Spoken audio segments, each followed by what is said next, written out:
Kadangkala dan banyak kali, Tuhan memperpanjang masa pergumulan yang dialami orang percaya, yang terkesan bahwa sepertinya Tuhan diam saja dan tidak bertindak apa-apa. Padahal perpanjangan masa pergumulan itu dimaksudkan oleh Tuhan untuk melatih panjang sabarnya kita. Makin panjang masa pergumulan itu, sesungguhnya makin tumbuh panjang sabar di dalam hati dan hidup kita. Contoh dalam kitab suci memberitahukan hal itu. Bagaimana Abraham yang dijanjikan punya anak, tetapi sampai usia yang sudah lanjut dia belum beroleh anak satupun. Dia menanti begitu lama untuk lahir anak pertamanya. Begitu pula umat pilihan Tuhan, bangsa Israel di dalam perjalanan dari Mesir, tempat penindasan mereka, dibebaskan menuju tanah perjanjian. Pada saat itu perjalanan yang harusnya bisa singkat, Tuhan perpanjang sampai 40 tahun lamanya. Mereka ada di dalam perjalanan yang begitu melelahkan, pergumulan yang begitu berat buat mereka. Dan masih banyak lagi tokoh-tokoh di dalam kitab suci yang melakukan penantian panjang untuk usainya sebuah pergumulan. Namun justru disitulah sebenarnya Tuhan melatih iman seseorang. Hari-hari ini kita mungkin baru saja hampir 2 tahun mengalami pergumulan yang cukup berat yang melanda bumi ini. Belum ada apa-apanya dibandingkan 40 tahun. Tetapi mari kita melihat dari perspektif mata iman, apa yang Tuhan ingin kerjakan untuk kita di masa penantian yang panjang ini. Lihatlah bagaimana tangannya membentuk dan mematangkan iman kita di dalam penantian. Saya Nikolas Kurniawan menemani di dalam Sabda Tuhan yang akan menyapa hari ini, masih dari surat Yakobus pasal 5 ayat 7-11.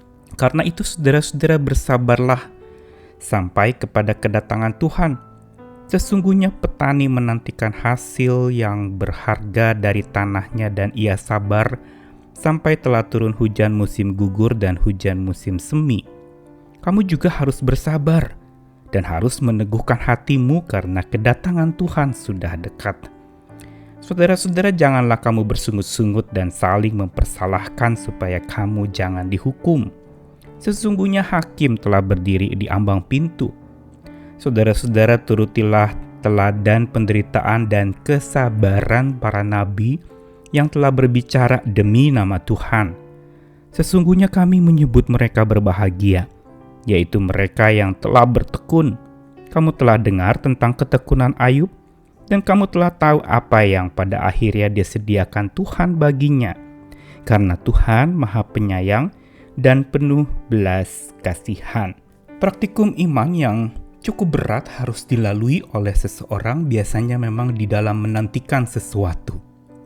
Menantikan pulihnya sebuah penyakit yang tidak sembuh-sembuh itu. Menantikan selesainya pergumulan hidup, perekonomian supaya kembali lagi bisa terangkat dan stabil, atau masih banyak lagi penantian-penantian yang sebenarnya merupakan praktikum iman dari Tuhan untuk setiap kita, melatih kesabaran kita dan terbentuk sikap panjang sabar yang ada di dalam hati dan jiwa kita. Dan Yakobus mencatatkan di dalam pasal 5 ayat 7-11, dia mengingatkan tentang aspek kesabaran dari iman yang nyata itu. Beberapa kali diulang kata bersabarlah sampai kedatangan Tuhan. Kamu harus bersabar dan meneguhkan hati karena kedatangan Tuhan sudah dekat. Dan begitu juga turutilah kesabaran para nabi yang telah berbicara demi nama Tuhan. Dan kalau kita lihat memang Yakobus sungguh memberitahukan kepada kita tentang aspek penting dari iman, yaitu kesabaran. Karena setiap kita tentu saja punya penantian yang berbeda-beda. Kita sedang mengharapkan sesuatu tetapi itu belum kunjung datang.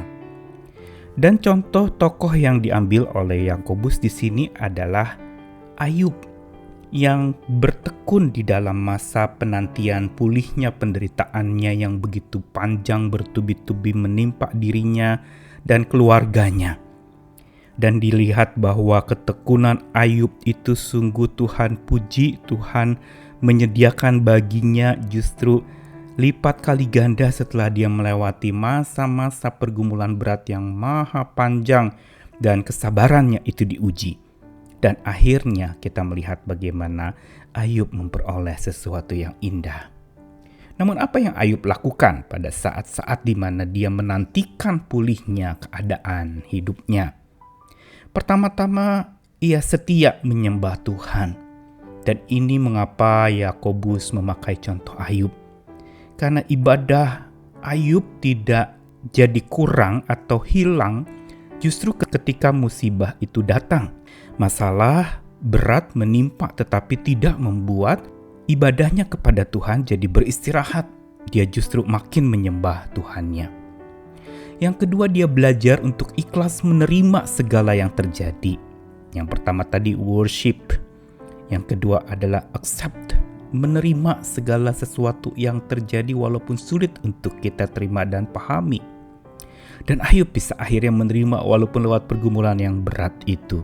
Yang ketiga adalah menjalin keintiman dengan Tuhan. Intimacy. Dan Ayub tetap mempunyai kehidupan perbincangan dengan Tuhan yang makin intim justru di tengah-tengah pergumulan yang berat. Di tengah-tengah masalah yang menindih dan masa menanti untuk pulihnya masalah hidupnya. Keintiman dengan Tuhannya justru makin dipertajam dan menjadi sesuatu kebiasaan yang membuat dia menemukan Tuhan secara langsung dan pribadi. Intimacy, keintiman. Dan yang terakhir adalah Ayub berubah oleh pembaruan budi melalui kuasa Tuhan. Transform. Bukankah di ujung pergumulan Ayub dia mendapati bahwa dulu dari kata orang saja aku mengenal Tuhan, sekarang aku bisa melihat Tuhan secara langsung dan pribadi, dia penebusku yang hidup. Apa yang dialami Ayub yang dikutip oleh Yakobus ini sebenarnya mengingatkan setiap kita untuk dalam praktikum iman di masa-masa penantian untuk pulihnya pergumulan hidup kita, untuk selesainya masalah yang menimpa hidup kita, kita perlu bersabar. Dan di dalam menguji dan melatih kesabaran kita itu diperlukan 4 hal tadi. Setia menyembahnya, worship Him. Ikhlas menerima segalanya, accept, menerima semuanya. Jalin keintiman dengannya, intimacy. Dan berubah oleh pembaruan budi, transform. Bila kita memperhatikan keempat kata itu di dalam bahasa Inggris menunjukkan sebuah kata dari wait, menanti. Marilah kita menanti Tuhan dengan worship Him, menyembah Dia, accept, menerima segala yang terjadi, intimacy with Him, membangun keintiman dengannya, dan transformed, diubahkan oleh pembaruan budi kita. Mari kita belajar dari Ayub dan kita belajar dari tokoh-tokoh iman dalam kitab suci untuk kita punya faith in waiting yang benar. Kita punya iman di dalam penantian yang tidak diam saja, tetapi membangun sebuah mesbah persekutuan pribadi kita dengan Tuhan yang makin dalam, karena itu yang menyebabkan iman kita pun menjadi makin matang di dalam penantian yang panjang, agar kita jadi pribadi-pribadi yang panjang sabar. Selamat menantikan Tuhan. Amin.